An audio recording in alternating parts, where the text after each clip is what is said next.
seems legit. Everybody, so this is Jezebel that I have done lots of crazy stuff to. You'll see through the video as I design it as I go. But basically, instead of the front zipper pocket, you'll see why we didn't do it, but I did this really cool quilting design because someone did ask to do something cool and quilting-y. I have used a lot of hardware to make it look very high-end and fancy. We've used double rivets on the handles just to give it that extra cool look. We changed the closure so it now sits at the top instead of recessed. I do still need to give it a little bit more of a Tory squish, but I'll get to that. We've got the strap, which looks fabulous. I did the strap in a cheats way, so we still get that cool look, but it wasn't as thick to do. So if you're on a domestic, watch that part because it'll teach you how to do this strap easier. And I think that's about it. We've got your phone pocket on the inside. You've got a full line slip pocket and the zipper pocket inside as well. And we've got a zipper end because it was pretty. And I did a fancy zipper on the outside because I had it and it suits, I think. So as you can see, it pops up a little bit. It just needs a little bit more time to rest and then it should sit flat. But all in all, I think this bag came out really fun. So if you want to see how to do it and all the little tips and add-ons, please stay tuned. So here's the continuation on of the live from this morning. I have picked out all of my hardware. I went with gunmetal, as someone suggested. I'm going to use lilac zipper tape. And then everything has been interfaced. And I have grouped all the same things together with some wonder clips. So they're my zipper section. And then I've got all my fronts. This is the only one I didn't put a zipper on, a clip, because I knew that. And with these as well, so the interfacing that I've put is my base stabilizer. I cut it 3/4 of an inch and then just kind of put it pretty close to the center and ironed it all the way down so that when that folds over, that's then going to be extra strong. So I did that to all 6 because I thought that would be clever. Actually, I'm going to put the little bits in my little tray because that just makes it easier. So of the Tory pockets, I actually only interfaced the one that we're going to turn into a cargo pocket because that's just what I did. So let's start with, I'm going to start with the linings. So I'm going to need one of the main linings now. So let's start with this one. And I'm going to take the little 4-inch high piece that we did for our slip pocket.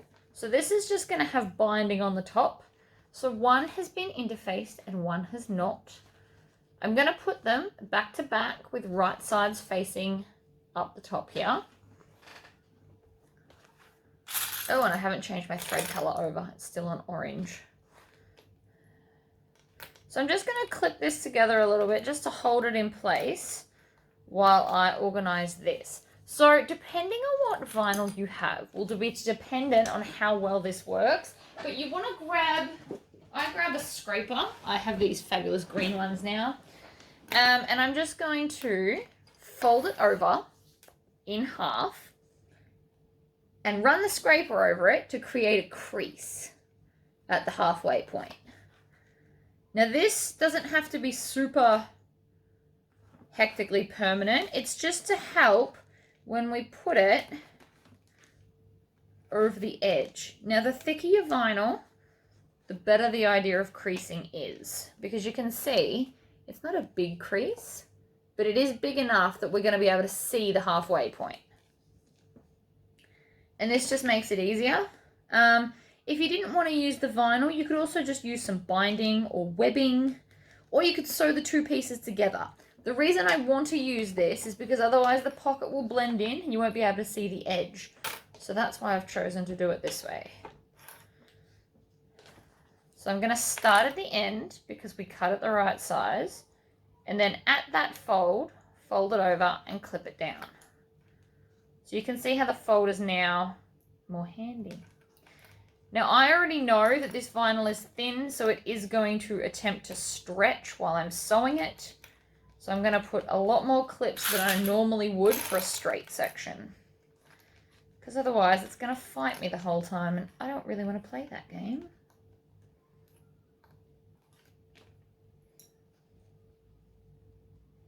Over, over, clip.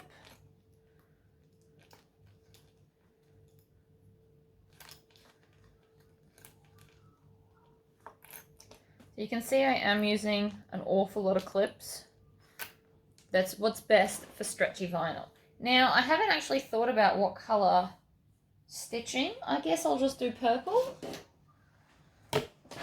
And hopefully, oh good, I've got at least one purple bobbin pre-wound. So this is still, I just finished another ragabrash, which is the gym bag. And it required orange thread because it's got like a fast food fabric, which I thought was very cool. Anyway, I got a bit excited about doing this video, so I forgot to change the thread over.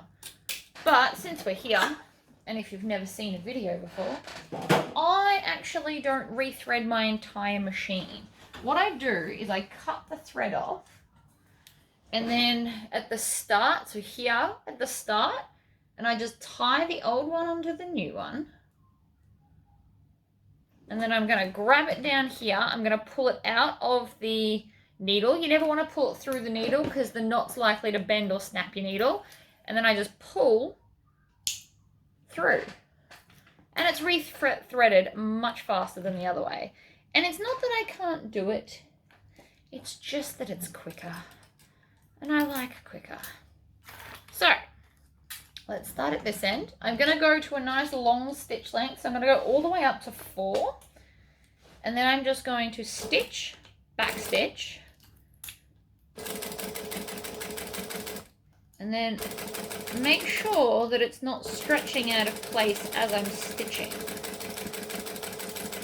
Now it helps that I have a Teflon foot on. If you do not have a Teflon foot, I would definitely put on a walking foot, because that will also help pull it through evenly. But now you'll be able to see the edge of the pocket, which is very cute. So I'm going to just take one of the main panels and lay it on top. Nothing fancy. And then I'm going to baste around the edge. Now, if you don't know what basting is basically holding it steady for later. This is not the final stitch, so it can be a longer stitch length. It also doesn't have to be perfectly straight. Nobody's going to see it. You just have to make sure it is within the seam allowance. So I'm doing mine at about 1/8 of an inch. Like that. And then that's a very long pocket, so I'm going to divide it in half. Now the easiest way to find half is fold it over in half.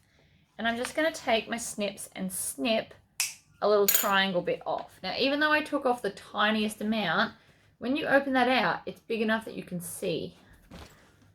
So I'm going to start from the bottom. When doing pockets, I always start from the bottom and move up. We're going to back stitch and then come up, and I'm going to back stitch over the vinyl twice, because this is what's called a pressure point, I guess. That's what I'm calling it, pressure point. Where every time you open it, it's going to take most of the pressure of you going in and out of your pockets. So by double back stitching, it's just reinforcing it, and it doesn't look too out of place. So that's our slip pocket wall done. All right, let's pick up where we left off yesterday. So I have my Tory pocket that's interfaced, because this is going to be the cargo pocket, and I have my main main lining panel piece. Now, in the actual pattern, you'll notice that there's 2 bits, but I'm building this bag completely different because that's the point. But otherwise, you've got like a strip so that you can hide the zipper section at the top. But anyway, so lining piece, pocket. So I've ironed it in half to get a nice crisp edge so I don't have to get up later. But what we're going to do is we're going to put it right sides together and stitch the 2 sides. Help if I turned my machine on. So, stitch, back stitch. Down the edge, and back stitch at the other end as well. Trim your tails. Go again, stitch, back stitch. Back stitch at the other end as well. Then we're going to flip it out the right way. Now, because I'm using a dark fabric, I'm going to want a Chaco pen so that I can see what lines I'm drawing. And I need some form of a ruler. So, I'm just going to finger press this so it's flat and lovely. So then we're going to fold it in half. And I'm just going to crease it. And I'm going to use my ruler to make that crease like that. And then I'm going to draw that line as well. So that's the easiest way to find center. Then I'm going to measure 3/4 of an inch to the right of center, 3/4 of an inch to the left of center, and on each end I'm going to measure in 3/4 of an inch. Now I'm keeping this simple with the same measurement everywhere. You can alter it depending on what size pocket you want, but this is just to show you. So now what I'm going to do is, so the center line is, we're not going to stitch that. So we're going to go to one of the ones just outside the center line and fold it on that line like this. And then I'm going to stitch and back stitch right on the edge. So as close to the edge of that fabric as you can get without falling off. Like this. So now it's got like this nice little divot. So then we're going to go, not the center line, but the other one. And we're going to do the same thing. So I'm going to stitch. I'm going to back stitch. That was a few too many stitches before I back stitched. That was a bit many, but whatever. So now we've got these two creases. So we're going to fold these in so that they touch the center line. Like this. And the other side. And then I'm just going to put a wonder clip on each end. You can also iron this so that it stays. But I'm trying not to have too many stops in the video. So I'm just going to use the clips because it does also work. So along the bottom, I'm just going to baste it. So basting, you don't have to backstitch if you don't want to. It's basically just a bunch of threads to temporarily hold that down. And then the top, I'm going to stitch the whole way along the top. It is both decorative and functional. So we're going to stitch and backstitch. And then across the top and backstitch again. Trim the tails. We're always trimming off the tails. If you do it as you go, you don't have like a nightmare at the end of the bag snipping everything. So now it sits and it opens to get bigger. So that line in there, you can now rub away. If you've used a friction pen, just shoot it with some steam, it'll go away. So now we're going to come to the edge lines, and I'm going to fold them down as well. We're going to stitch, back stitch, up we go. So these pieces here are how deep the bag or the pocket will be. So you can make it bigger, and it will be deeper, but it will be skinnier. So it's just, you know, maths. And how you want it to look.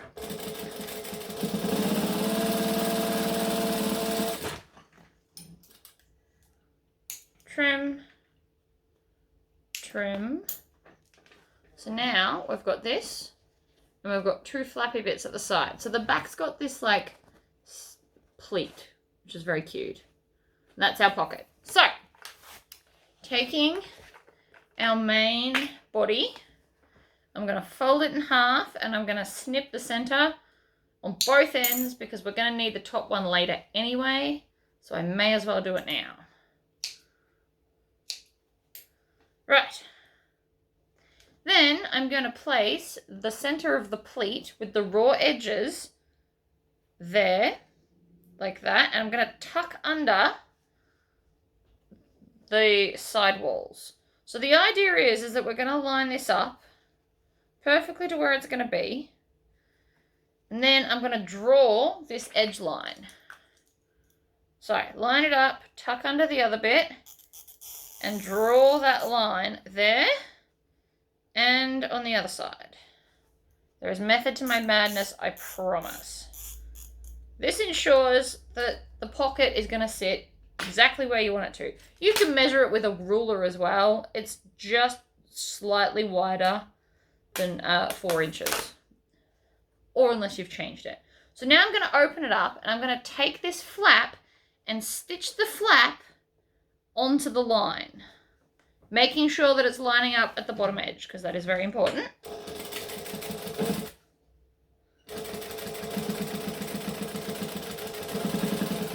And back stitch.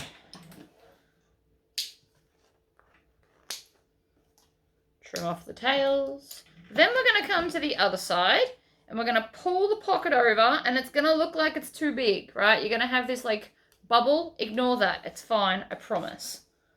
A super duper promise. It's all going to work out. So I'm going to line it up again along that bottom edge, because that's what we're doing. Oh, mine's getting a knot. Of course it is. Luckily for me, that's in the seam allowance. It's another reason why you start at the bottom. And backstitch when you get to the top. Trim off the tails. Then what we're going to do, from the bottom, we're going to line that center back up to the center and then push that down and stitch it on so that it's sitting flat. And so the sides are getting like an extra crease.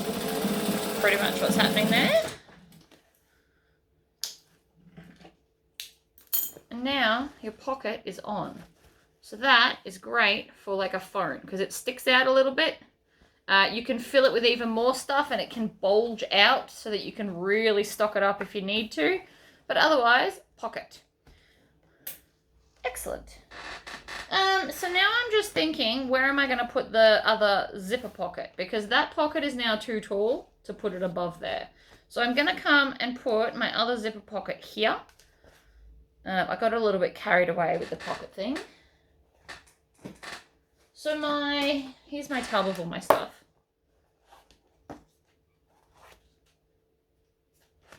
I'm looking for the Tory Pockets. So here they are. I've clipped it all together. So in my tub, I have clipped everything together to make it easy to grab out. So this is both the Tory Pockets with both the accents because, you know, accents are fabulous. And I did not interface these pocket pieces. I very rarely interface the Tory Pockets because I'm trying to keep the weight down of the bag. It's not a very big bag and we really don't want too much weight. So the easiest way to do this is you can literally just line this up and trace around, or you can grab the Tory Pocket and do it. My Tory Pocket template's all the way over there. So we're gonna do it this way. Because this rectangle is the same as the Tory Pocket. That's the point. Right, done. I now have a rectangle, which you probably can't see very well because of the fabric I chose. And so now what we're going to do, the side that we drew on goes this way towards the bottom. I am going to snip the center because we already have the center of the other pocket. And I'm going to line that up. And I'm going to go just a little bit higher. So I'm going to go 3/4 of an inch up from the bottom, if that helps you at all. Because I'm doing a different top, you couldn't do this if you have the recess zipper. So we're going to put the zipper flush on top, which makes all the measurements different for this anyway. If I was still doing it the other way where we've got the top section with the recess zipper, you wouldn't fit this pocket. Or you could make the bag bigger. You know, there's always that option. As long as you make all pieces taller, it would work out fine. So there's one. We're going to spin it around. I'm only stitching the long lines.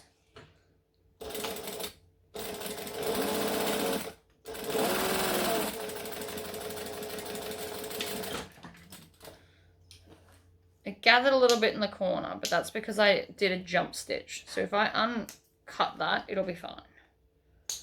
I'm also trimming off all the tails as I go. Don't know where the orange came from. That was my last project. But it's fine. So now that I've snipped those, it sits lovely and flat. I can take off my clips that were holding it in place. And I need some scissors. And I'm going to cut through all of that. Now this will probably need an iron because it's both fabric. If this was waterproof canvas, I could finger press it open. But it's not, so I might have to get up and iron this. We'll see.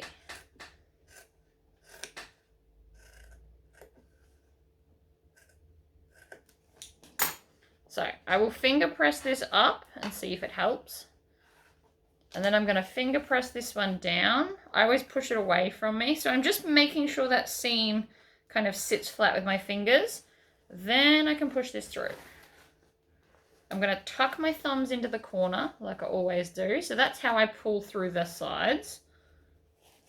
And then we can, actually, you know what? This finger pressing works surprisingly well. Didn't think we were going to get there. But that's, like, it's not the flattest in the world, but it's flat enough that I'm going to get to do what I need to.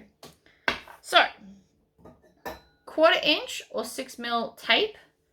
I have two sizes of tape. I have the skinny one, which is a 1/4 inch, and I have a 1/2 inch, which is 12mm. They're the only two I really need to use. You get a better hold with the thick one, but because these aren't thick enough, you'd see the tape, and then you've got to fight all the tape, and who can be bothered? And while I'm here, may as well do the other one.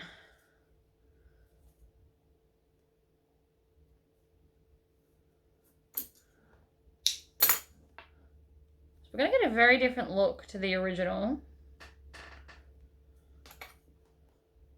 with all the alterations I've done.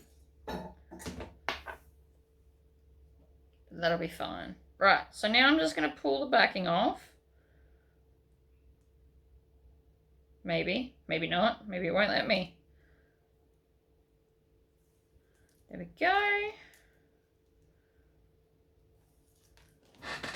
Throw it in the bin. Then we just place it over the hole we have created.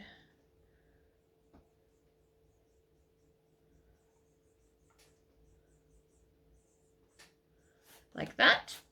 Now, keeping this open and flat, we are going to top stitch around all of it.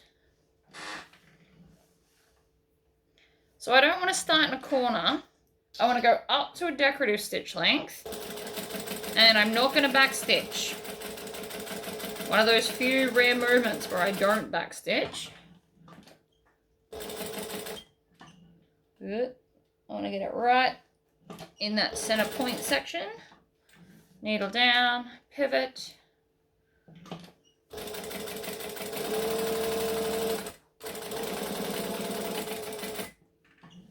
Pivot when you get to that corner.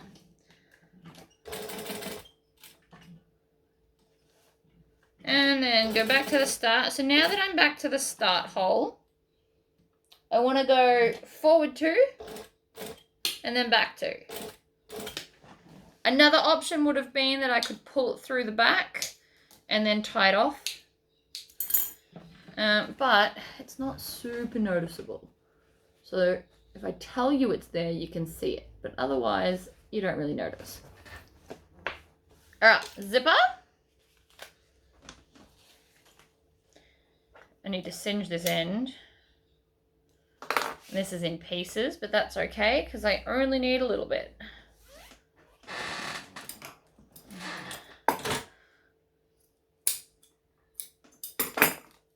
Singe it again. And again. Where did I just put that rubber band? I swear I just had it. It's alright, I have backups. I have backups for my backups. As far as rubber bands are concerned, at least.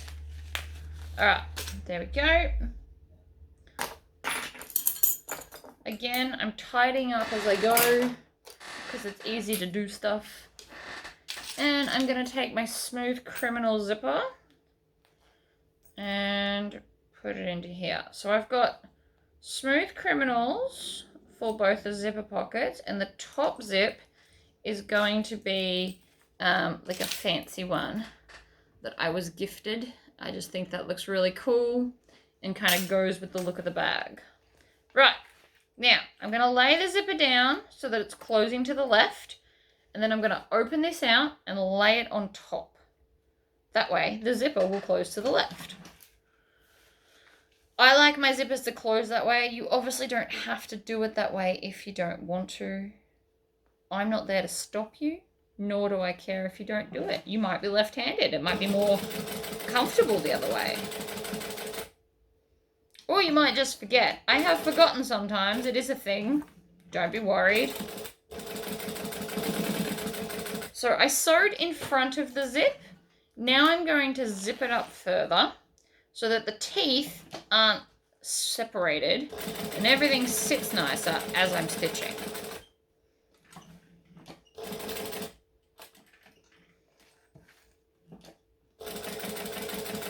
And we're coming back to the start, and we're going to go through and back stitch a couple of stitches when you get back to the start.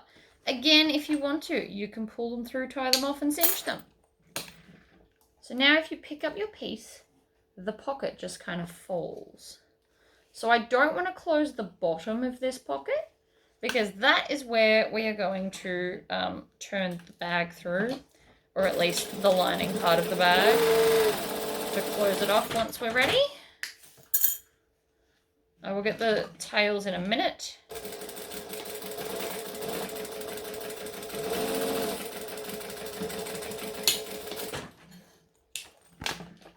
So again, tails,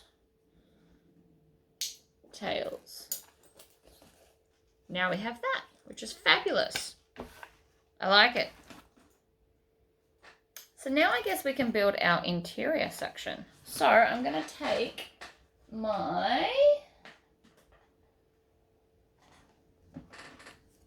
sides of the lining, obviously.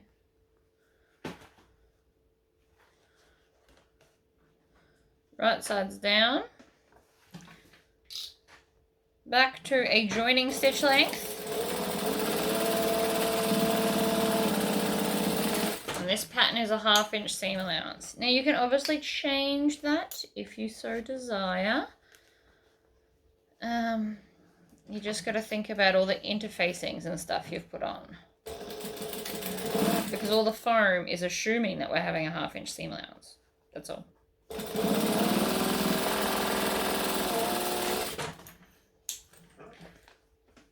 So they're both sewn on. Now I'm going to grab my other side with my phone pocket and line that up.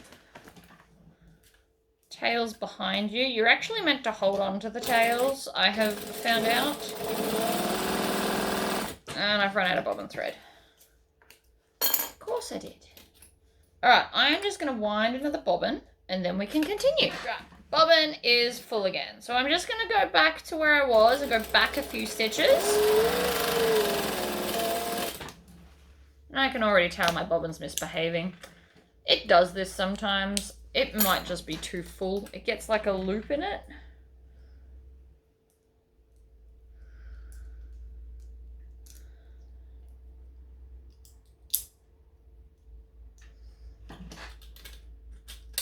It doesn't like back stitching when it's too full, which usually is why I only do on 3/4 full.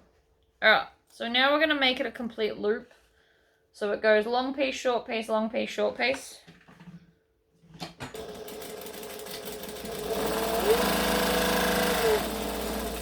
Back stitch slowly so it doesn't misbehave.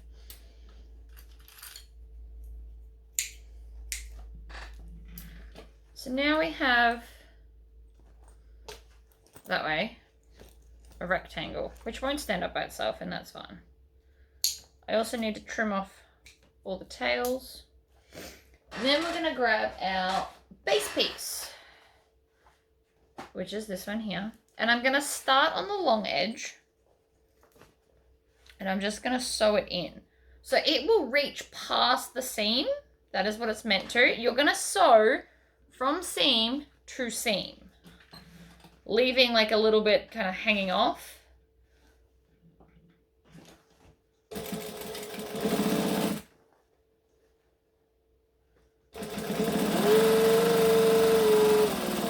then when you get to the seam, we're going to backstitch. Trim off the tails. And then we're going to do the other long one. So I find it easier to do the long ones first. But with this long one, we're not going to sew the whole thing. I just want to sew kind of the corners so that it all lines up. So from here, stitch, back stitch to there. So I'm only doing like a couple of inches. And then I'm going to do the same with this end. And that way I'll be able to turn the bag through the giant gap I'm leaving later, while still being able to do the sides. Like that. So now we need some scissors. And I'm just going to cut here. So kind of on an angle, like a little bit of an angle, up to the stitches. See that? That is going to help us maneuver in a minute. So I'm going to do that to all 4 bits. So on both sides. Trim up to, but not through and not past. Like that. So now I've got all 4 done. So now when you grab the other edge, that little bit of movement allows you to line it up perfectly flat, and then you can just sew from seam to seam.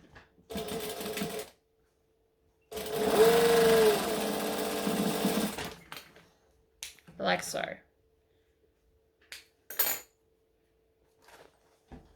See that? So our corners are beautiful. So we're going to do that to this side as well. You can do it from top or bottom, it doesn't really matter. Personal preference and all that. I was doing it the other way so that you could see, because it tends to flick up out of the view of the camera. But whatever. Yep. So that is now the entire inside of the bag done, but we've left a gap to turn it, because it's easier to turn it through here than through a pocket piece. You just need to trust me on that. And you can do that method with literally any bag you make. So long as you've got the corners, whether they're boxed or stitched like this, you just need to be able to do them and then leave the rest open.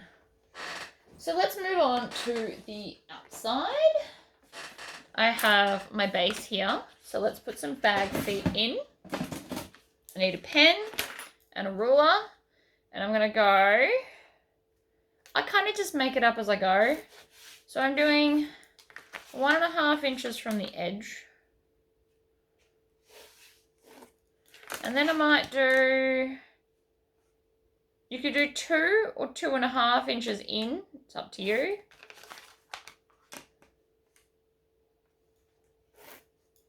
Like that. And then where those 4 points intersect are where your feet go. So we just need my cam press, except this has got something I was working on earlier in it. So these are the wrong dies. We need the hole punch die set, the 2mm one. As per your request, I now have these on my website so that you don't have to go hunting for them. You just type in 2mm and they pop up. So, hole punch at all the intersections. Like so. Then I'm just using my normal rivet set press dies, or whatever you want to call them. I'm going to push in from the bottom to the top all of the posts. So I put all 4 in, and then I'm going to flip it over and just... Did you hear that click? They tend to click, which is lovely.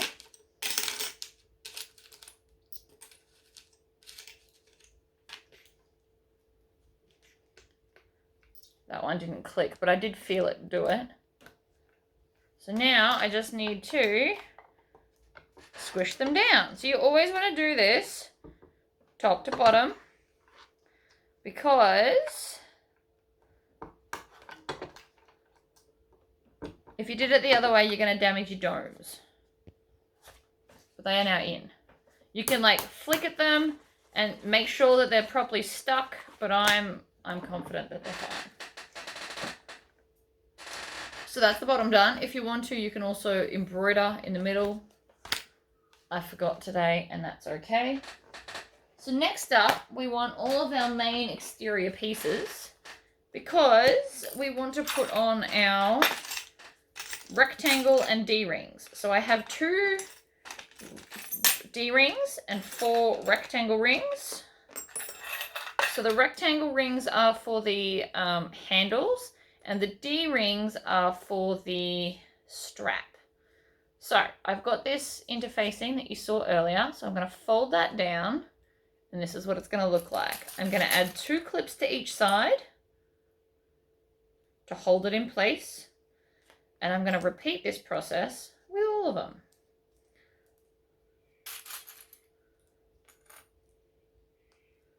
So that they are all just ready to go. Because that is what I find easiest, personally. And it's good that they fold down that much because I also want to put some rivets in these. I think it's going to look nice. It's also going to give some added stability. So then we're going to do our D-rings. Now these aren't in the pattern, but we're just doing extra of the same shape for more strap connectors. It's also occurred to me I forgot to grab all the hardware for the long shoulder strap. Okay, so that's all of them. I'm going to start with the D-rings on the short side. So I'm going to fold it in half to find the center top. So if yours is directional, center top. If it's not directional like mine, it doesn't matter. Trim and trim. Then we need a ruler. Now because I'm making this up as I go, we are going to do 1.5 inches down from the top edge, because 1/2 inch of that is seam allowance. So it's going to sit there. But to help it sit, we're going to add some double-sided tape so it won't move out of our way. And I want to go pretty much all the way down to the tip. So I've put that much double-sided tape on. I don't want it to come out past the end, but I want it to be able to hold everything in place. And this is the best way to do it. And then you just need to get the backing off. And so the best way that I line these up is I pick one of the main lines on my ruler, so those blue ones, and I line that up with the center. And then 1.5 inches down. And then I'm going to just line that up right there. And that's where it's going to be. Now it should sit because I've double-sided taped it. We also want to go up in our stitch length. We don't want it too short. See, and I've already become messy again, but it's fine. Right, so I'm going to start up against the hardware. I'm going to stitch 2, 3, and then go back into the first hole and go around. Angle down. And I'm stitching 1/8 of an inch from the edge.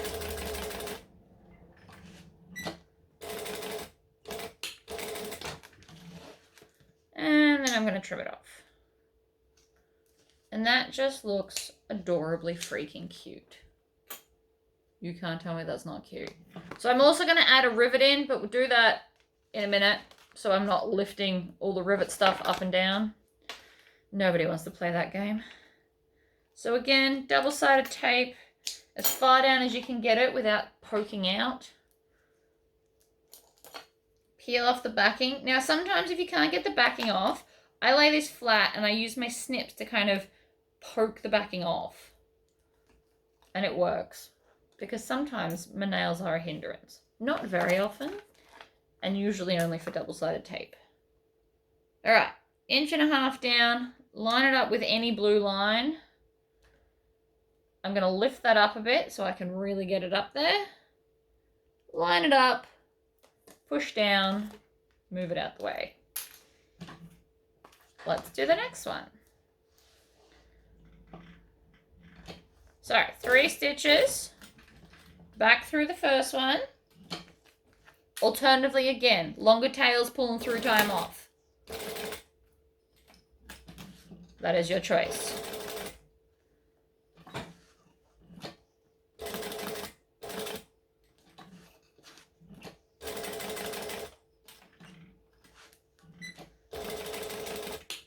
And then back stitch.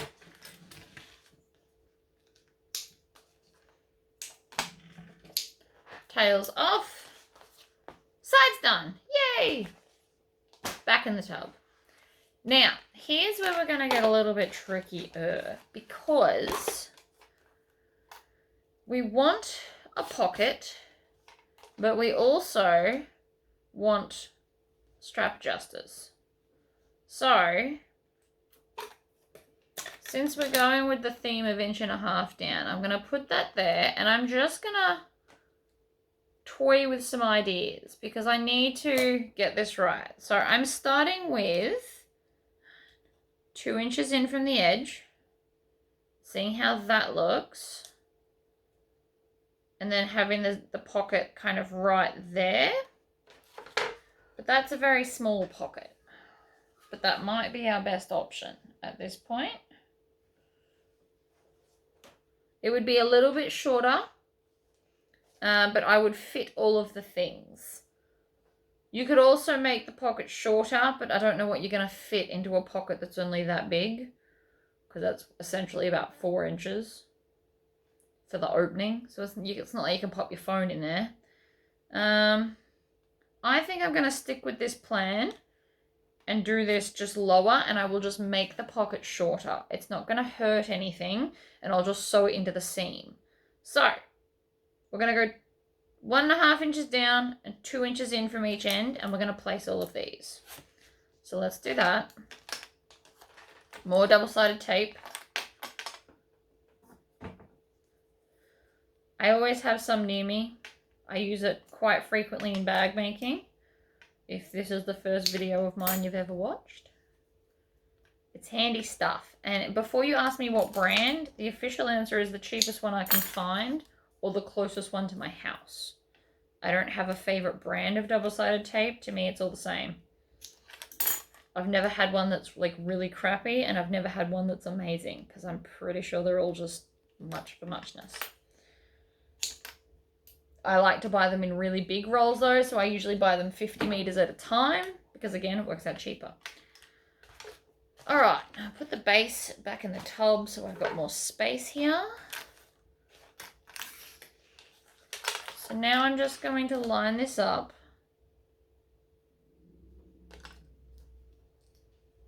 And I'm going to line them up one at a time and stitch them down so they have zero chance to move and mess with me. So 1, 2, there. So these are going to be really close to the edge because you've got to remember the seam allowance is there. So maybe I want to go 2.5 in, and we'll deal with the pocket in a minute. And the reason for that is because there's the edge. We don't want them all the way in the edge. So let's do it 2.5 in.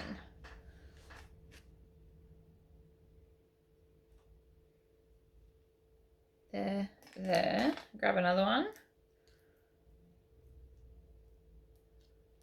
And the reason I'm doing this, again, I just want to double check that it's all going to be good. So now it's 2 inches in from the seam allowance. Because if they're too far out, it won't look cool. 1/2, 1, 2. Just line that up right there. And that looks nice. I like that. We might not end up putting the outer zipper pocket because it might just not be cool. Who knows? I might get up and cut something else and change it entirely. Feels like something I'd do. Back through the first hole. Move Scully out the way. Sorry, Scully. Ugh.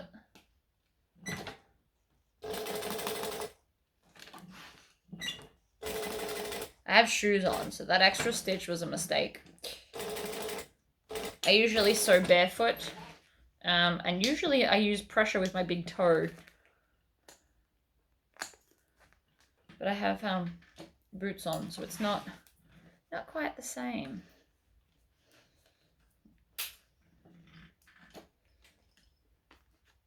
Clips off.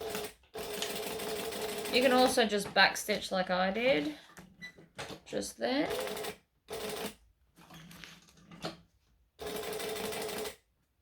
Needle down, pivot up.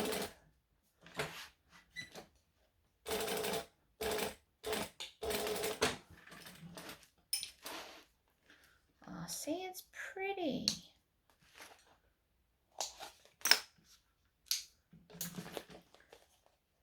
It's really kind of pretty without anything. I don't know if I want to put the slip pocket in now.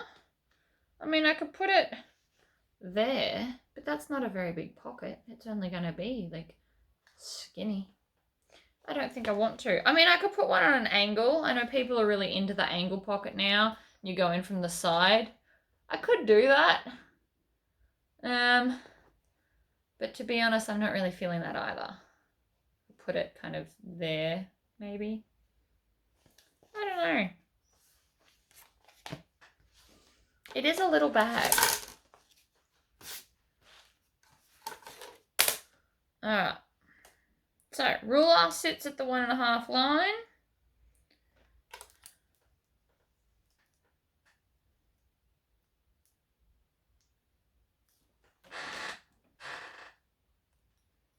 That's a quarter, not a half. Just saying. Half, 1, 2.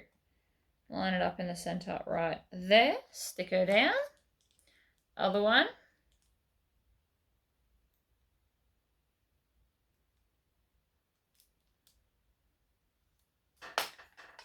Come on, backing. See what I mean? But sometimes it doesn't want to come off.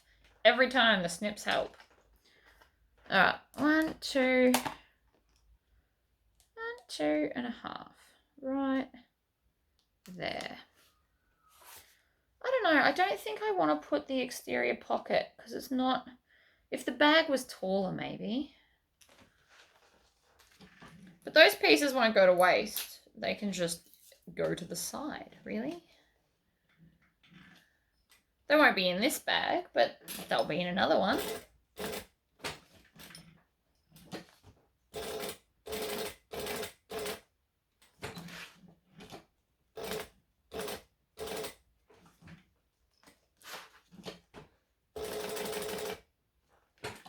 Needle down, pivot up. This is turning out lovely. I think they're going to look even better with some rivets though.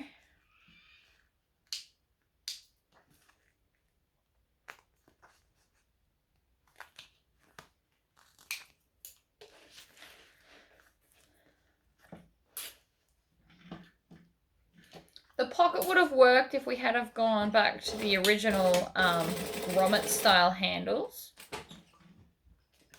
Or I could have done straps and then had a zipper pocket in between the straps. And then it's just as wide as it is. But clearly I wasn't feeling any of those options because these look adorable.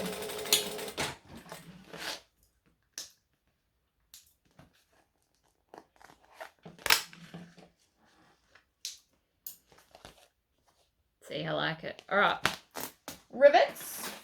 I have them prepared here. I put posts in one and caps in the other to make my life easier. And then we're going to line it up in the center and puncture a hole all the way through all the layers.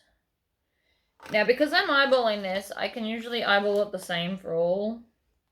This is a practice thing. If you don't think you can eyeball it, my suggestion would be grab the Rivet Spacing template and do it that way.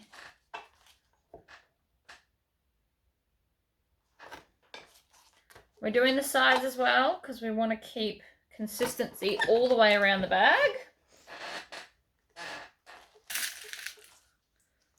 And I'm going to push the posts downwards this way. It doesn't matter which way you do it, to be honest. You can go up from the bottom or down from the top. See how cute's that going to be? Just gives it that added extra something as well as added stability.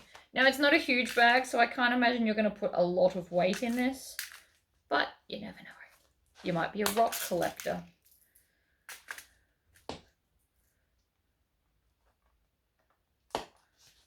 So I'm just going to push all of the caps on the back.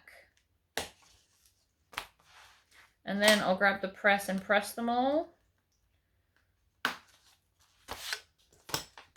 Yep, wrong one. 1 and 2.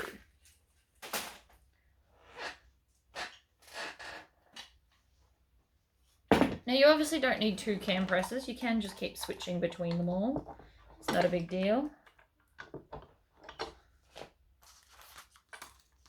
You can push top to bottom or bottom to top. It's all the same. They look the same.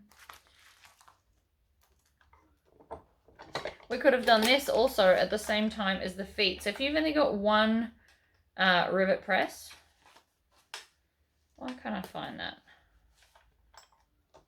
If you punch all the holes and then you do all the rivets, and that way you don't have to keep switching it in and out as often. So that will help too. So I think I've resigned myself to the fact that I don't really want the exterior pocket because that's just too short. It does also look like a mouth with eyes now. And that's not what I'm aiming for in the bag. So I'm going to put these aside and let's build the bag. You could still put it there. The pocket's too big, so we'd have to resize everything. Now, because this has got foam and hardware and stuff, I will be using clips to hold it together while I sew, because I don't want it shifting. Because if I don't notice, that's bad.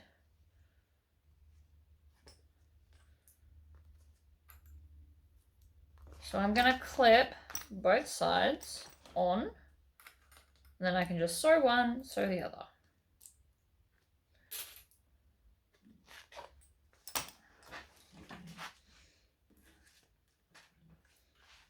Oh, I've just had an idea. So what I'm sewing together right now is the back. I'm going to do something decorative on the front instead. We're going to do like some quilting, but not a lot, but just like a little bit, like an accenty quiltingness, because we didn't put the zipper pocket on. And I still want something else in the bag so it's not too plain.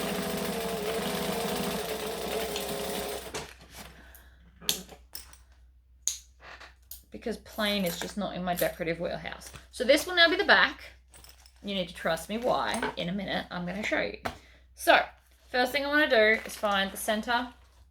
Doesn't matter if it's top or bottom, we just need the center so that I can design something around the center point. So we're going to need our ruler. And I'm going to draw a line just kind of, not all the way up. Kind of just to here. So we're going to just do something here in the middle. And then what I want to do is, I want the top of it to be 4 inches. So I'm going to draw a line 4 inches from the bottom, like that. And then I'm going to go down to 2 inches, and that's going to be the bottom. And then I'm going to put another line in the middle, because we're going to need it anyway. Right. So I'm going to essentially make a grid right now. So now I'm going to go 2 inches out from the middle line. So we can do that on both sides like this. And then I'm going to go another 2 inches. And another 2 inches this way. So I've now just made a fancy looking grid. So I want to go top through to bottom, I think. And then I want to go up and I want to go down. So I'm going to make like this really cool zigzag thing. In my brain, this looks really cool. And if it doesn't, I can wipe it out. That's why we're using a Chaco pen.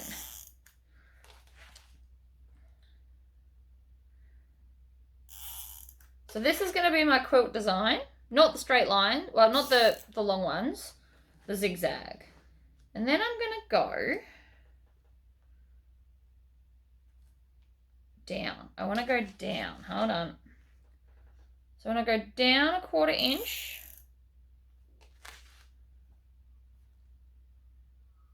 Down a 1/4 inch.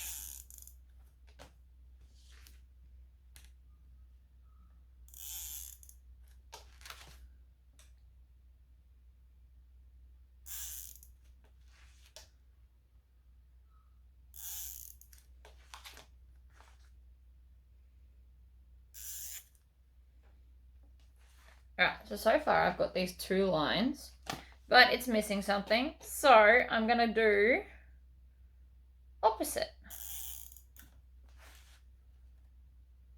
So I'm going to have like crisscross zigzag lines. This is already looking much better. I am happy with my decision. Yes, I'm getting a lot of chalk everywhere. I'm really not worried about it though, guys. We will get rid of it later. So I'm making this up as I go, but I'm not mad about it. So now, I'll show you what we've got so far. So I want to just put an extra lot of lines underneath that lot. So we want to go 1/4 inch down, 1/4 inch down, and we're going to have this very cool zigzag. And then I'm going to be extra fancy because I'm excessive and it's fine. Right, so you could just stitch those and that would look very cool. And I'm going to show you. In fact, we might just stitch it. Let's stop there and we're just going to stitch that on. So we want a nice long decorative stitch length. And then pick a line, any line, stitch, back stitch.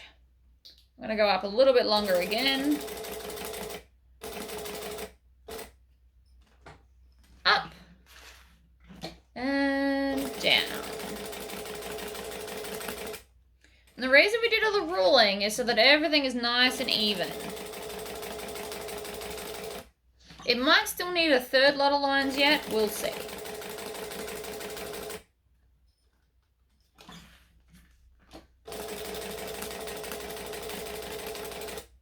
Somebody did ask for some different quilting though, so this is definitely classifying as that, I would think. Then we'll do the 2nd line in that direction. You could have also done this in a colour stitching. So I probably would have gone, if I was going to pick another colour, it would have been charcoal or black to match in with my hardware. Or you could have done rainbow hardware and rainbow thread. That also would have been cool.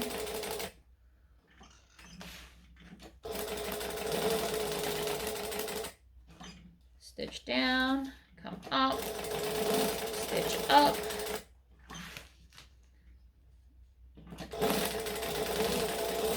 Right, so that's the 2. It might still need 3. I'm undecided. But what I'm going to do is I'm going to do it all and then see where we're at. So, stitch down.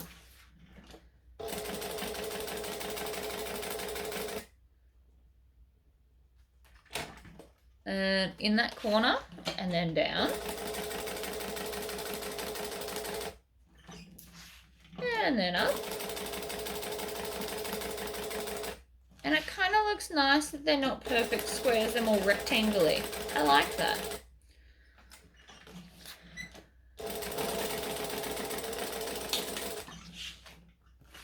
And then we're going to go the other way. So we'll start up with the next line and come down. Now I know it still looks like a horrible mess because of all of the chalk dust. But you just need to hold out until I get it done.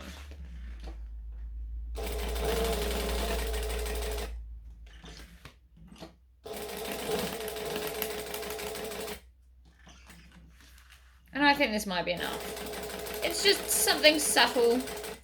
And because there's foam, it's puffing up nicely. So I think that's going to do me. I'm pretty happy with that. So that's the stitching. Now just let me wipe it on my pants.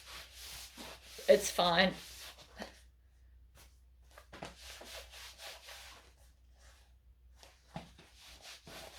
It's only chalk, so it comes off fairly easily, as long as I'm actually rubbing that part of my pants. How cool is that? It's like subtle, but fabulous. So that is now the front of the bag, see? Perfect. And with the subtlety, instead of doing it all over the bag, just that little bit makes it, I think, extra nice. Or you could do it all over the bag. You could just quilt the whole fabric and it would be fabulous as well. But that's just a nice little accent that I'm making up on the fly, and I regret nothing.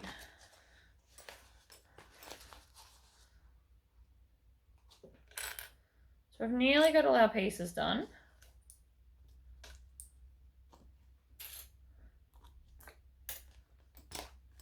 So let's stitch this together. And I'm going to go back to a joining stitch.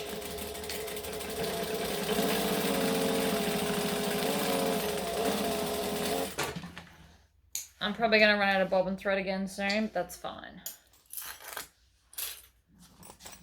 Grab the next one. Stitch, back stitch.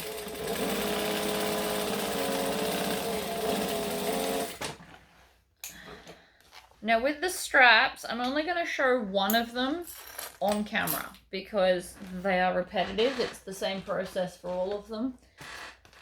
But I'm going to show one. Alright, so center of the bag can go with the center of the bag.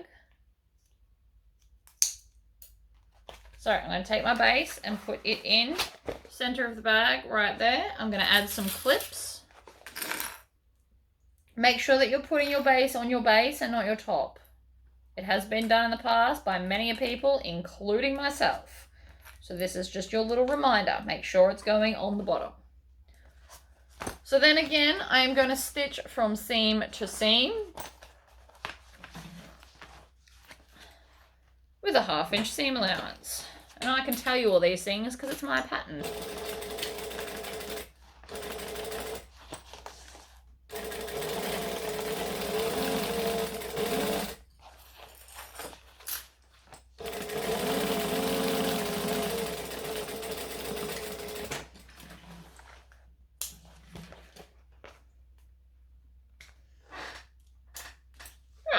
One side. Now we're going to do the same to the opposite side. If you need to find the center, find the center. I always personally find that the easiest way to line things up.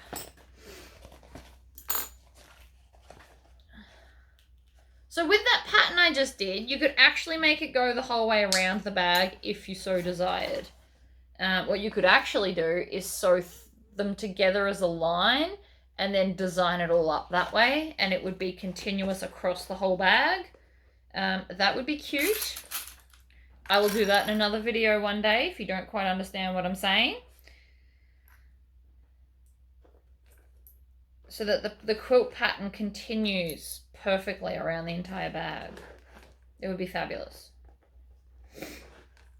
We're going to do that. Just not today. Because we're doing this way today. Baby steps.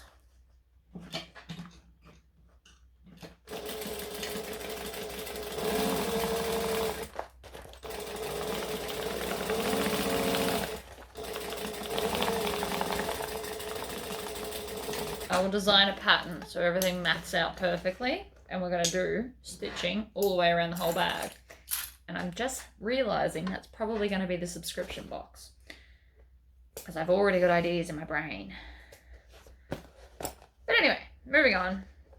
We are now doing that same clipping thing on the angle so that we can do the short ends without incident, because it really is just easier, right? So I'm going to see how now I've clipped it, it just lines up. No drama, no fuss, just stitching.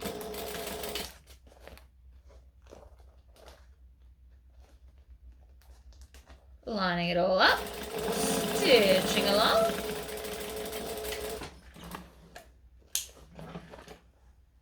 Clip. Other short end, line it up. Stitch it.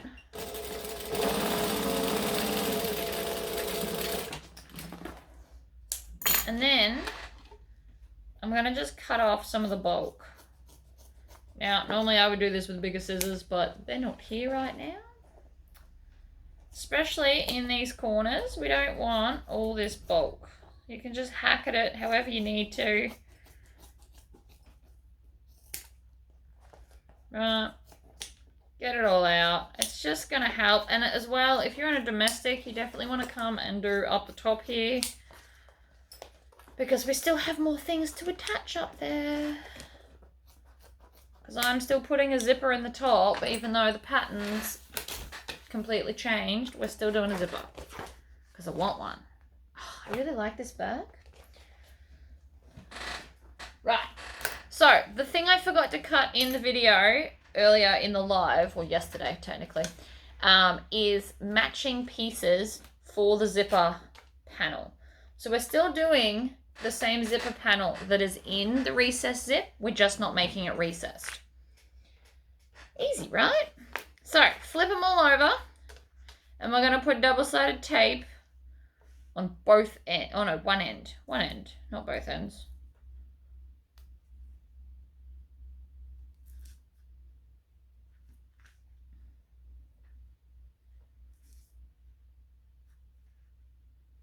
Line them all up. Look at that. Beautiful. And then you can just come and separate them with a snip like that. So we're going to tuck under this edge is the idea. So I want to line it up, and I'm going to bring it down so that it becomes 10 inches long. So no matter what you've cut, if they're crooked or wrong or whatever, we need to bring them down to be 10 inches long. So down like that. Good, stuck to me. Good job. There. Turn it under, press it down. Now, as you can see, the double-sided tape is quicker than ironing the lining.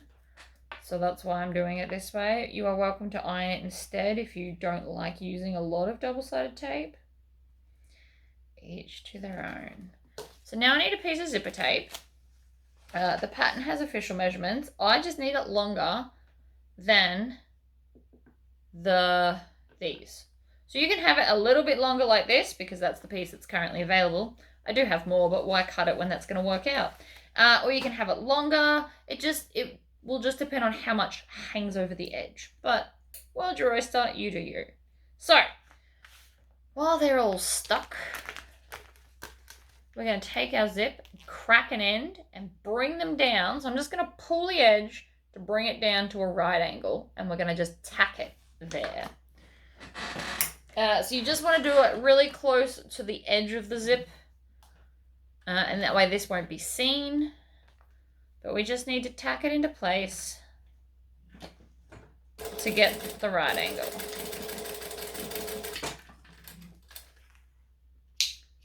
Like that. And then we're going to match the other side to do the same thing. Alright, just match it so that it's level. And you just back and forth several times until it's happy.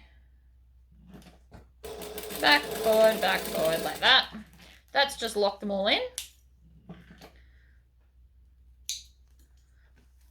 Now that we've done that, we can separate the zip, but we're going to line it up so the teeth still face each other. And I'm doing it this way so that you don't get confused. So now we're going to pin this to here.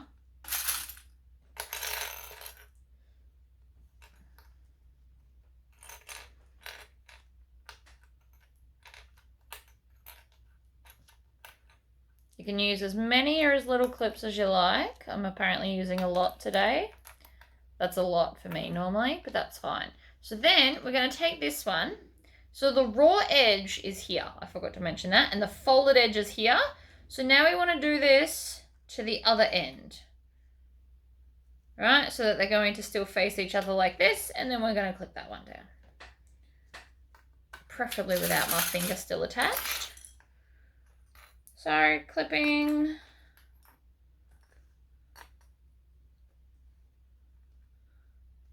Clips help. And doing it this way gives you a better understanding of what you're doing. So that's why I'm doing it to you on camera like this. So now we're going to take our top and put it face down like a sandwich. And we're going to line up the folded edge. They need to line up. That's pretty important. That's what we're trying to do here.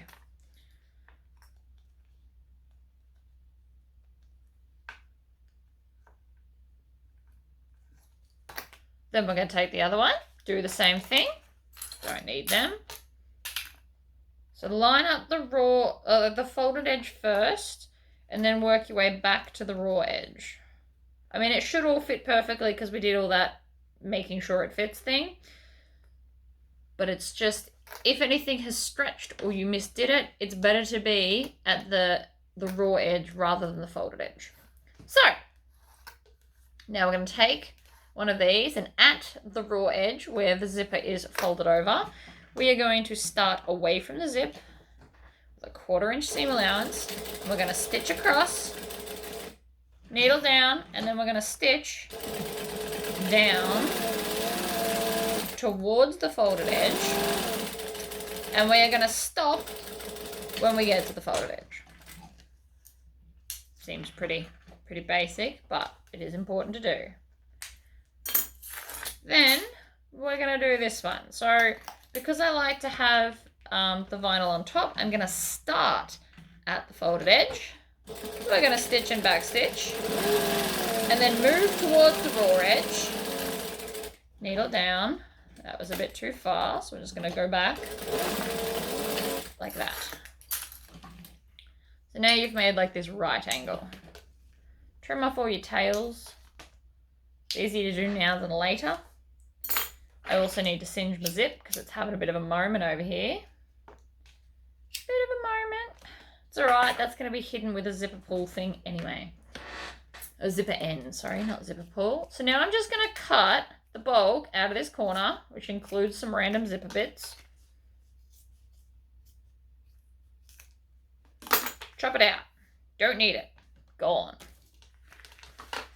Then I'm going to start with the corner and push it out so it looks fabulous.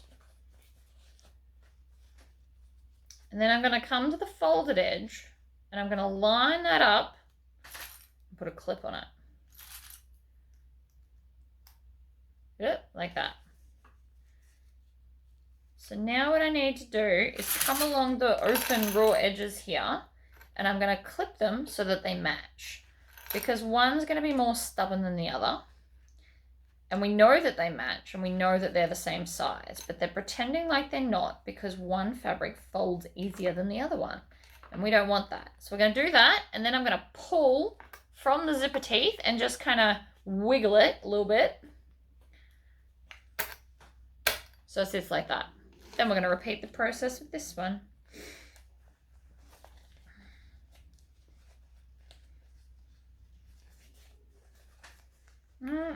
Fold it over. Start at the folded edge. Clip it down. It's just being stubborn because we have to fold the vinyl. Right? And if I was to leave it, see how it's pretending like it's not the same size? We know it is. So he doesn't get to tell us that we're wrong, because we're not. So we clip it first and then we wiggle it away from the zipper teeth until it wants to settle down and kind of be more even. Like that. Fantastic. So now I'm going to top stitch all 4 edges with an 1/8 of an inch seam allowance. I like to start at a raw side. I also want to go up to decorative stitch length. And that corner, you kind of curve it in. It just sits nicer if you do. We're going to get to the end here. Needle down, pivot. Now this line here is just so that we can take all the clips off. You won't see this one. It's for like building purposes only. Ta-da! One down, one to go. So again, I'd like to start at the raw edge so that we don't see the back stitching, because this will all be in a seam. And then we go up,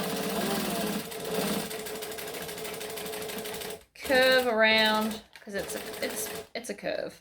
Even though we cut it as a corner, because the zipper teeth are trying to curve around the corner, it curves. So just allow it to happen. Looks neater if you do anyway. Ta-da! All right. Construction. Turn your bag out. Oh, I just got hungry. It's not good. I only ate like 2 hours ago.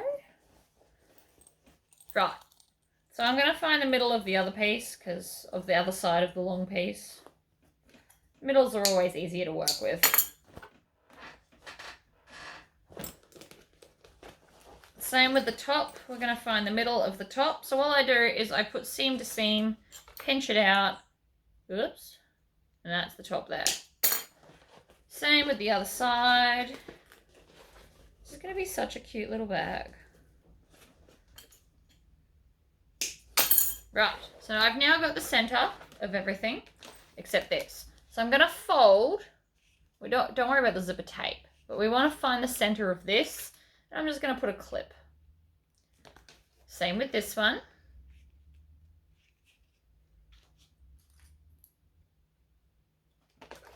Right. So now the idea is the center of this and the center of this. And I'm going to show you why I just switched then. We're going to line up the center, and I want this zip and this zip to close the same way. So that's what's now happening, because this closes to there and this will close over here. So that's why I've grabbed this one. So I'm going to just load that up onto here. It's going to be one of those few times where I don't baste it on, because we're just going to add the lining into the exterior and be done. It's going to be fabulous. So I'm clipping it on. I'm using a lot of clips so that it won't shift. And then we're going to come to the other side and do the same thing, except we don't need to switch because it's just the other side. You line up one, the other one just kind of follows along. So I'm just clipping this on that edge, like so. Right, it's all clipped on. Now I'm going to take my bag. This piece here is the front, and I want the zipper to close here. So when I open the bag out and I'm holding it, I want the zip to close over here. So I just need to put the edge where it closes on this side and just shove the whole thing inside like that. Now I'm going to start with the short edges because I always find that easier. So I'm going to put my fingers on those seams and push them to that edge. And that is going to give me the seam corner to corner, and I can add clips on. I want the clips facing inside the bag because I'm on this machine. If I was on my cylinder arm, I would have the clips facing the opposite way. My second video today that I have to pre-record is actually going to be on the cylinder arm. It's for a release for someone, so you won't see it yet. I'm just trying to be organized. Right, so now that you've done the two corners, the sides kind of just line themselves up, really. To be honest, they just line themselves up. So, I'm going to come along. I'm going to flip all of my clips because they're all facing the wrong way. And clip it in. And then we're going to do the same to the other side. Flip and clip. That's what I'm going to call it. I can get rid of them. I won't need more clips than I've already done because I did put a lot on as I was constructing the layers. A lot of clips. Love it. So now you won't be able to see because of the angle. Sorry about that. But I'm going to just take one clip off, and that is my space for the starting.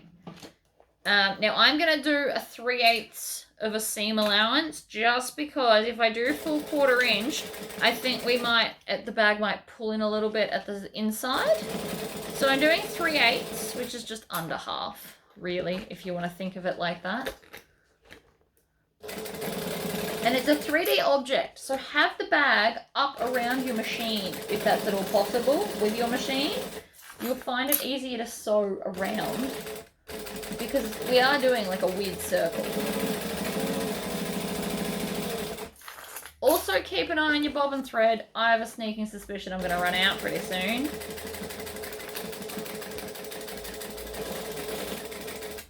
Just saying. Right, so now I'm back to the start. I can backstitch. Pull that out, trim off the tails, put away your clips. We're happy. Now, if you're on a domestic, wherever there's a seam, we're going to cut in and then cut out. So we're going to take out like these weird V chunks right at the seams. This is going to make it easier for you to top stitch. This machine probably doesn't really need it, but it does help, so do it. We've got a lot of top stitching to do, and there's potentially a lot of bulk right there. So take it off, throw it in the bin. Right. Let's do this. So, instead of having to turn through the pocket, we can turn through the base of the bag. So I'm going to stick my hand in, I'm going to pick a corner, and I'm going to push that corner in so that it's grabbable. I always like to check. If I can't make it a hand poppet, it's not pushed in enough. Then I'm going to just kind of flick that over. And then that's what I was holding on to. I want to squish it down to pull the lining over and kind of turn the lining inside out on itself. Right, and I'm just working around and around the bag. I'm doing a bit of a spiral kind of a thing at the moment. You want to just keep kind of pulling and twisting and pulling and twisting.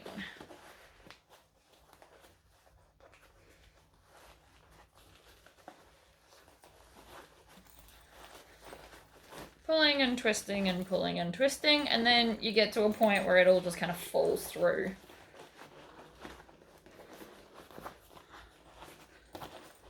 Right, so now I'm making a fist and I'm basically punching it out so that it's sitting out and flat. I'm pushing at those corners. Oh, it's starting to look super cute. Right, we're not finished. So now I'm going to open the zipper pocket and put my hand into the zipper pocket and grab that open lining and pull the lining through. Just the lining, because we need to stitch it up. And this is the neatest way to do it. So I've just got to stitch from here to here. You can, if you're new, grab some wonder clips along here like this and put clips on it so it stays in place. The more bags you make, the less clips you'll find you want to use. It just becomes like a thing that you can do. But don't feel bad if you have to start off using clips. I used them for like a year before I learned not to. And sometimes like curvy ones, I still use clips because curves are harder to pull. So now that that's stitched, we're going to just pop it back in. And then with our zipper pocket, I want to tuck in the raw edges and stitch that one shut too. So the more you tuck in, the easier it is to stitch shut, but the shorter your pocket will be. So it's a bit of a balancing act for that one. And again, if you need to, definitely use some clips. Okay, tuck that down. And so now, in fact, I might not even top stitch it. I just need to stand up above the bag, push the lining in and against all the walls. See that? And then this is our closure. So I'm not sure that I actually want to top stitch it.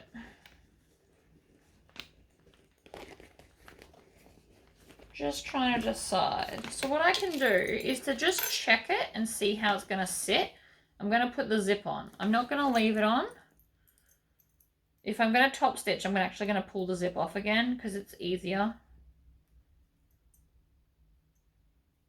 And if you struggle with zip, this one might give me a bit of grief because I had to melt it weird. But we'll see. Wasn't too bad. Alright, so it's kind of sitting out at the sides. That's okay. Can it sit flat? That's the real question. And the answer is it can. But I am going to top stitch. I've decided it'll look pretty. But see how that little accent quilting has kind of just made that, I reckon. And because this is a video, you can just play it back and work out all the measurements. All right, so what I'm going to do is I'm going to top stitch along this, but I'm not going to top stitch this panel. So take the zip off because it's way easier to maneuver. And then another thing that's going to be easier to do, turn your bag inside out. I know we've just worked on all those corners and everything, but you'll be fine. Turn the bag inside out. And not just half inside out, like properly inside out. Crank, actually, check how much. Oh no, I got plenty of thread for this. Plenty of thread. Put it back in. Do one full rotation while holding that and it will pull up your bobbin thread for you. For anyone that didn't know. Okay, so I'm going to start on a side. I am not going to back stitch. I'm going to leave a nice long tail and we're going to tie this off. Much as I don't like doing it, it will look fabulous. Now, if you're new to top stitching, do a 1/4 inch seam. It's not going to affect the bag. It's just easier to stitch. If you are more advanced, do an 1/8 of an inch seam. The only reason it's more advanced is because you're more likely to slip off the edge at an 1/8 of an inch than you are at a 1/4. It's not much of a difference and it will still look fabulous. So if you're a beginner, do the 1/4 inch. If you're advanced or you'd like to become more advanced, try the 1/8 of an inch. So I'm just, as you can see, going very slowly, making sure that it's sitting right on the edge. And I always stop with the needle down so that I can readjust as I go. But this bag really does look fabulous.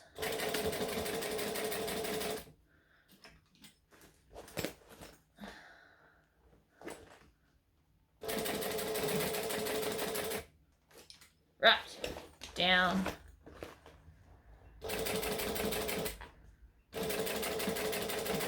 So I'm doing an 1/8 of an inch. I'm pulling on this zipper part to make sure that nothing is going weird underneath. Now, because I have now got the tails in front of me, I'm going to pull them through to the back and tie them off so that they are in fact out of my way, and then I can trim them. They're right in front of me. That's why I'm doing it now. I also don't want to get them mixed up later with the other ones. So I'm just going to do a bunch of knots like that, and then trim off those tails, throw them in the bin. Now they're out of my way, so I can continue.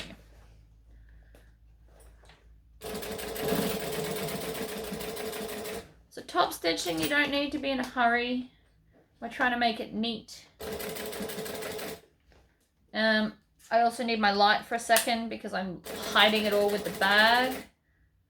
And I am back to that first hole. So I can trim the tails, pull it through.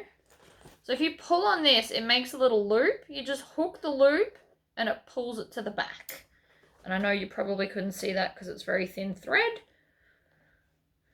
And then we're just going to tie one knot, and then another knot, and then another knot. I like at least 3. I don't quite trust 2 as much as I trust 3. But if you start doing like 4 and 5, you'll have like this big knot pile. So you also don't want that. Trim. Now that I've just got the tails all together, I can grab a lighter and singe them all down. Like so. Be careful that you don't set your bag on fire. I've done that many a time, in videos as well.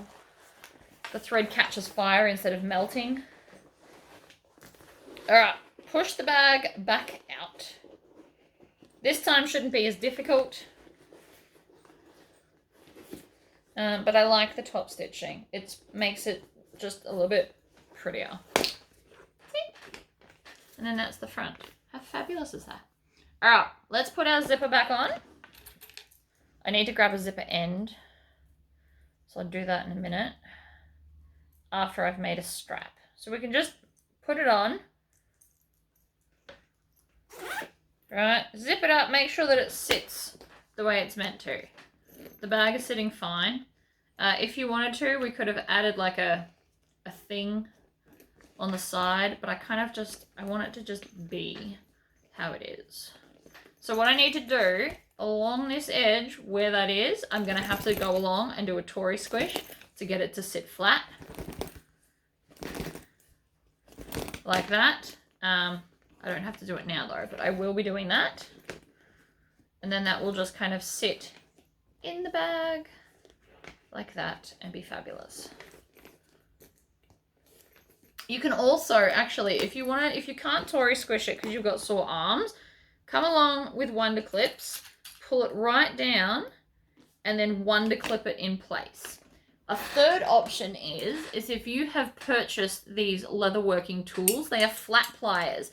So there's no teeth in here to form any kind of damage. You can bend it down, squish the edge, and then with 2 hands, give it a good squishing. And that will also help create the crease. So you've got options on how to do this. That's 3. I feel like that's probably enough. I use 2 hands to squish because it works better, but see how that's already sitting flatter. So they are your options, but I really like how that quilting came out. It's subtle and therefore elegant. All right, let's take one of our that's not the handle. That's the shoulder strap. We're going to do that later. So I'm going to take one piece of handle and one piece of accent. And I'm going to do one on camera and then I'll make the others up. And then I'll do the intro. Everything works backwards. It's so weird. Okay. Wide 1/2-inch tape down the center.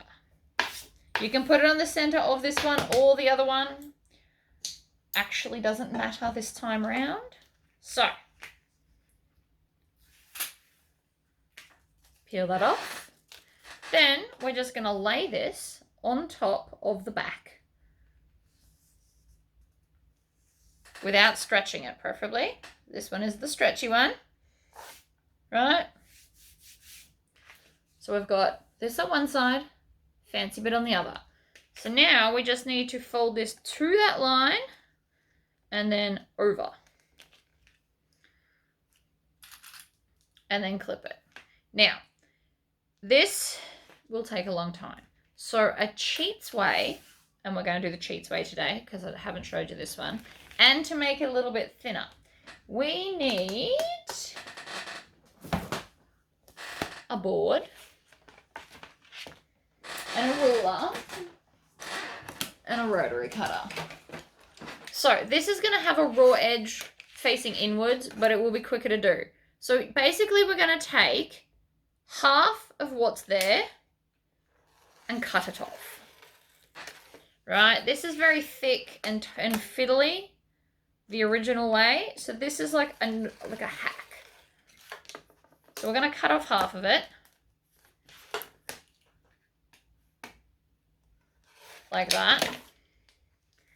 And then we just fold that over and stick it down. So to do that, I'm going to be super lazy and add double-sided tape.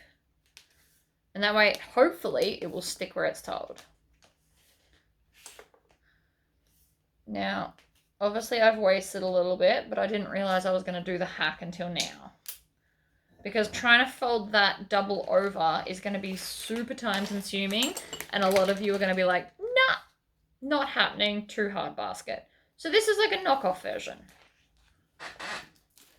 So we've taken half of that so we don't have to double fold it over, and now we're just going to single fold it over like this.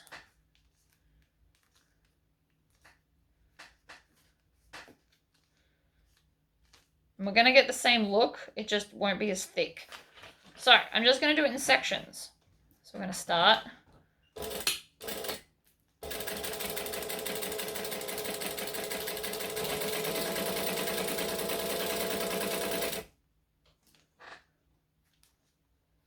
Do another section.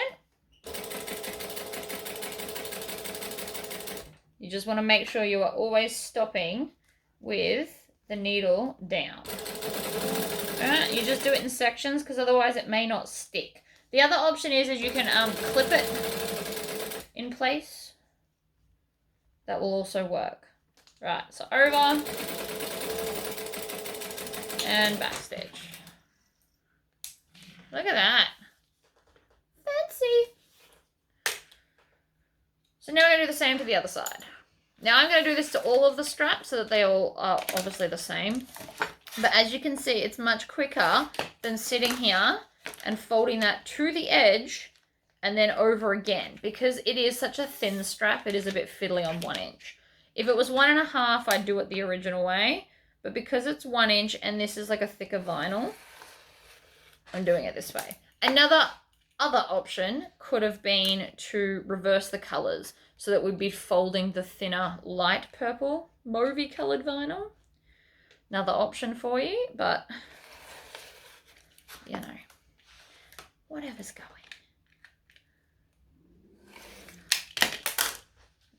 Chuck that out, don't need that. So again, double-sided tape because it is the quick and easy way. I also think I want to put strap ends on this. I think I just want to use all the hardware because it's fabulous. Strap ends on the edge of these would look really cute because it'd hide that rawness to it. So we could do the strap ends and then do double rivets. I think that's what we're going to do because I'm excessive. And this is all about like doing random fun stuff, this bag. And I'm teaching you how to make stuff up as we go, to be honest. Which is, you know, it's fun. It's a good way to be able to alter bags while you're going. Nobody will know but you anyway. Alright, so other side, let's stitch it down. So we're going to go stitch and back stitch, which will be hidden anyway. I can also hear I'm slowly running out of bobbin thread, so I need to be conscious of that as I go.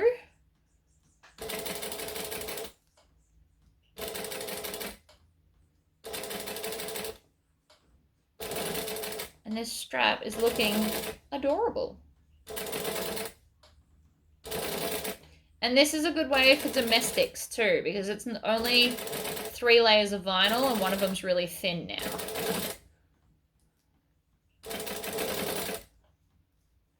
As you can tell, I'm now just folding it as I go. We're nearly to the end anyway. And one adorable strap. So you've got all vinyl on the back and then this fun accent on the inside. So I'm going to hit pause. I'm going to eat something. I'm going to make up all of those straps and then I'll come back and show you how I'm going to put on all of the hardware. So I'll be back for you in a second and me in like an hour. Right, all my straps are done. So it is time to attach them and do fancy things. So I want them to look like this, but I'm going to bring them up. I'll show you. So they're going to come up and clip like this, but they're going to have a strap end and we're going to do 2 rivets. So that's a lot to get done. So the first thing I'm going to do is put it in and put my strap end on.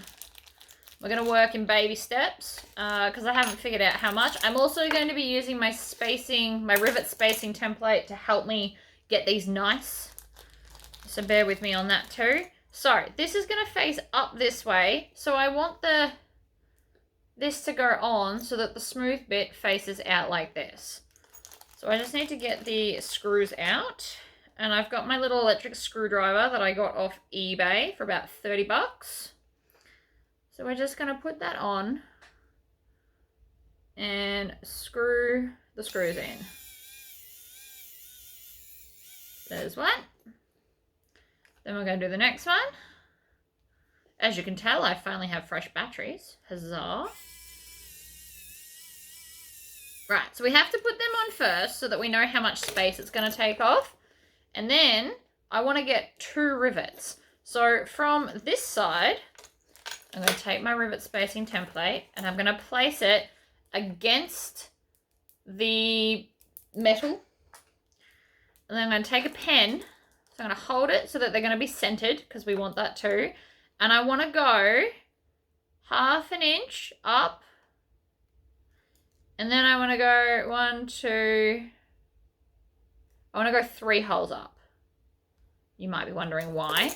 I don't want them too close together, right? So I want them to look like this. So that's what we've got. So I've got there and there. So what I'm going to do to make sure that this is all going to work out fantastically, we're going to use some Wonder Clips to hold it in place. So there's my two. You probably can't really see, but so there's a hole there and there. So I've separated them a little bit because I don't want them too close together. It won't look cool. I know I'm being excessive, but just leave me to it. So, and because I've never done it this way before, I'm just kind of guessing a little bit. So we're going to punch a hole through all the layers, 1, and then a second one in the second hole, 2. So now that they're all lined up, we can just put our caps in. 1 and 2. As for the squeak in my chair, apparently my husband, it's not fixable, which is unfortunate.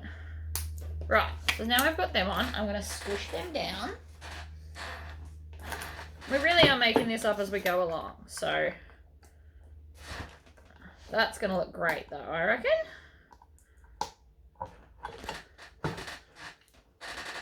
Now that that's squished, I can take those off. And this is what we've got. So it's going to come up like this and then have all the fanciness.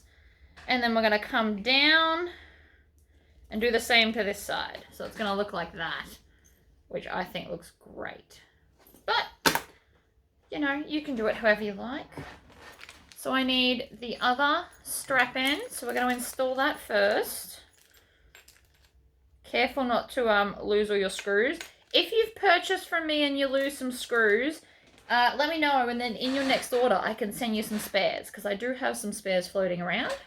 So I'm going to slide this on sideways, like that, so it's on the end. Then electric screwdriver.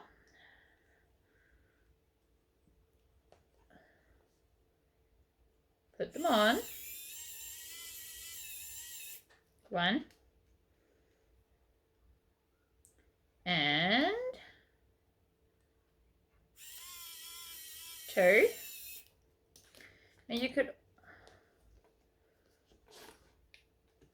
I don't know if they'll fit through, and I just don't want to test that theory. So we're going to go line this up with the strap, because this is the 1 inch, so it fits perfectly. So there, and then 1, 2, 3 to there. So that's my holes. Then I just need to make sure that I get the right amount tucked so that they are in fact even.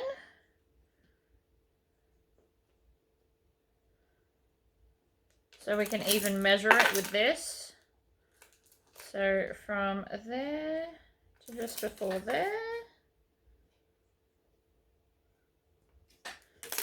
Alright, so that's now even, so I'm going to add some clips on like I did before. I know you can't really see what I'm doing.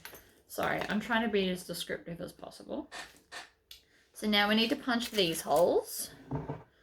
And we will be repeating this process with the other side. So, 1 set of holes, 2 set of holes. I'm not going to take the clips off, the Wonder Clips, until I've poked through these parts, because that holds it all lined up and will make it easier. And then I need 2 caps on there, and just push them until they click. I'm sure you just heard that click. Then again with this, I don't know why I'm sitting down for this, I might as well stand up. And then we're going to squish 1 and 2. And so that's now 1 handle. And that looks really cute with the 2. I'm happy I chose 2. Alright, so same thing again. In, down, and then up. And then you just want to check to make sure you've done it right, because you can get a bit turned around. So again, we need all of the hardware. So I'm going to slide this. It's always easier to slide it on sideways, I have personally found. Right, screw. And this screwdriver is a little bit magnetic. It's not super magnetic, but it's magnetic enough.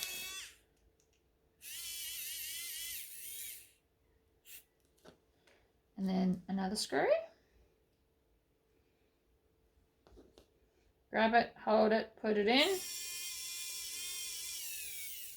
Like that. You can even, I'm just going to come and do the other side as well so I don't lose those screws. So it's in, it's up the right way. We slide that across like that. Beautiful. And then that way I won't lose the screws. So you can do it either way.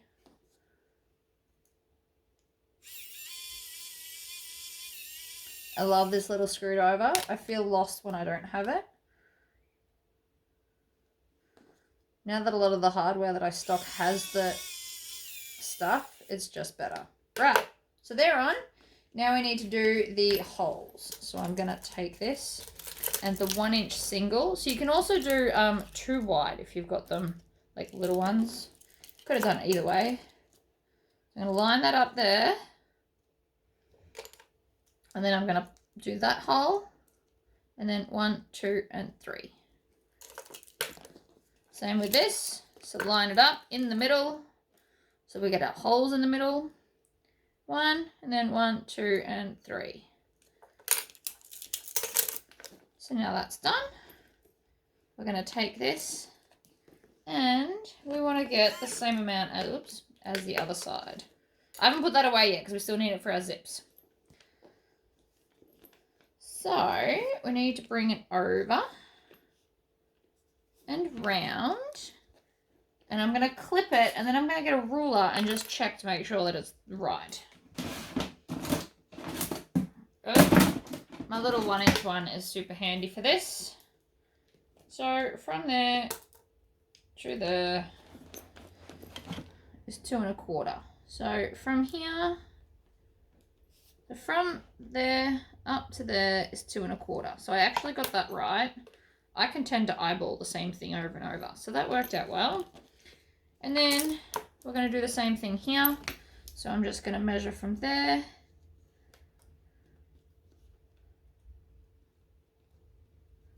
Down a little bit.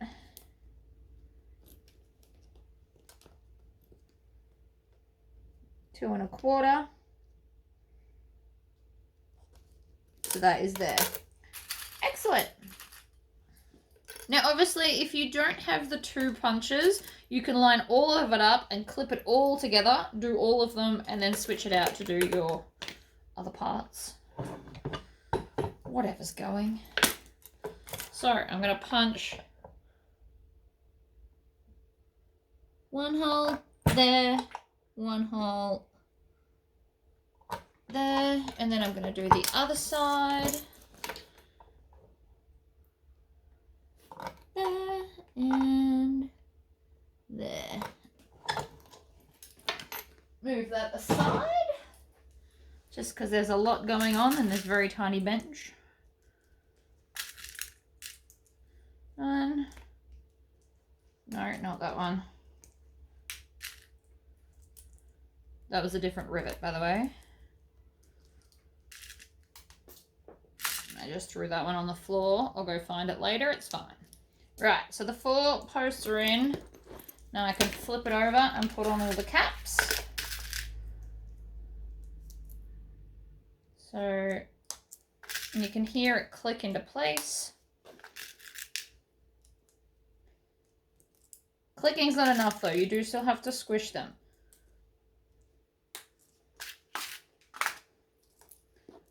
Clips off.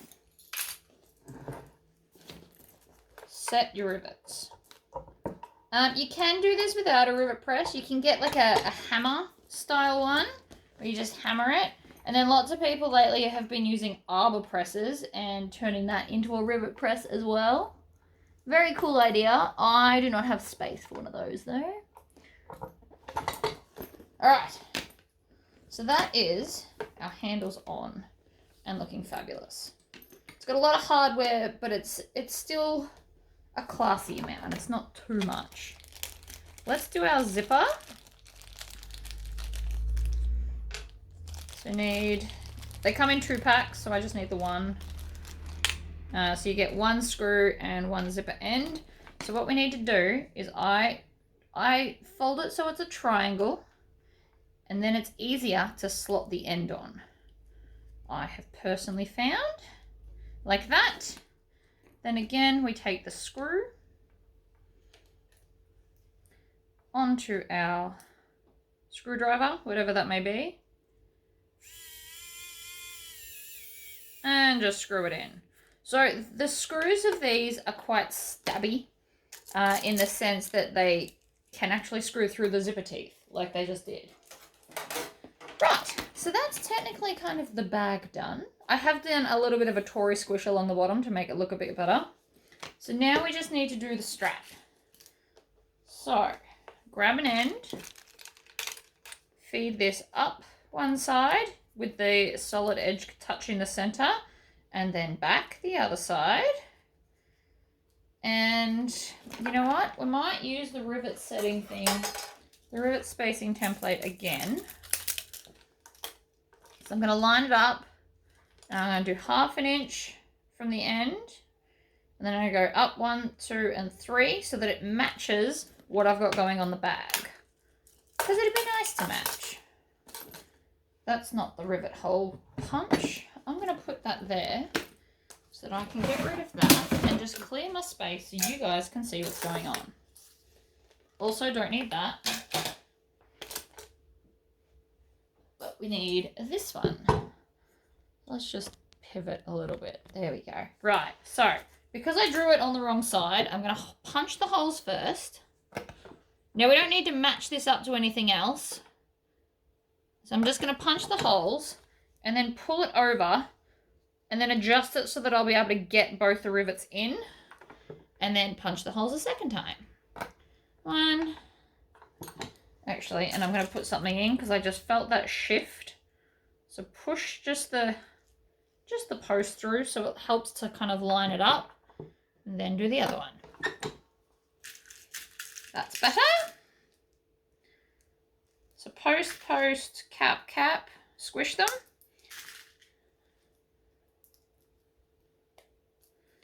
Like that. So we've got 1 and 2. Then, with the wrong side facing up, we're going to get a swivel clip and put it through so that the flat edge is on the solid edge. And then we're going to go up, down, and then we're going to do the same to here. So we're going to go over, fold it up. Now I want another end because it won't look right without it. So I'm going to get another strap end to put on here. So let me grab that. I'll do another one because it's going to look more pretty. It's pretty much where I'm going with this. Now this is going to be the opposite way to the straps, in the sense that this one's going to come up this way instead of, so you'll see the pretty color instead of the solid color, but that's okay. Worth it. Fabulous. So I'm using a lot of hardware on this, but you don't have to. I just think it looks really cool. And I'm getting inspired. And it's amazing what difference the strap end can make. It makes the end just look way more professional. Oh, no? Okay. Screwed that in wrong. We're fine. It's got a reverse function as well. So it goes backwards and forwards quite easily. Alright, I'm just going to seal that back up so I don't lose my screws, because we all know I'm clumsy. And then we're going to do the same thing we did before, except on this side. So I'm going to line it up and draw with a pen. Line it up on the end. Go 1/2 inch and then up 3. So 1, 2, and 3. And then that way, they're all going to be perfectly symmetrical, I guess is the word I'm looking for. They're all going to match. And I like that. I like matching. So I'm just going to hold that there. I'm going to punch that hole. I'm going to keep holding onto the end and punch the next one.